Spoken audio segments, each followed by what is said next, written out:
मिथिला संगीत धाम पर अहाँ सब दर्शक के बहुत बहुत स्वागत अछि। आई गायिका अमृता झा एकटा गीत गा रहल छथि। चलू ओ गीत सुनै छी। गीत नीक लागे तो चैनल के सब्सक्राइब करबे, वीडियो के लाइक करबे, अपन दोस्त संगे ई गीत के शेयर करबे और बेल आइकन दबेनाइ बिल्कुल नहीं बिसरबे। धन्यवाद। गाम के अधिकारी तो है बड़का भैया है, आहे छोटका भैया है। भैया हाथ 10 पोखरी खुनाई दिया, चंपा फूल लगाई दिया है।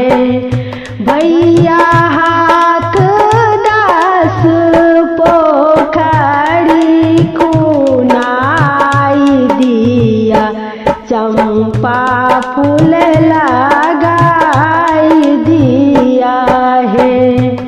भैया लोरेल भौजो हार गाथू है, भौजो हार गाथू है।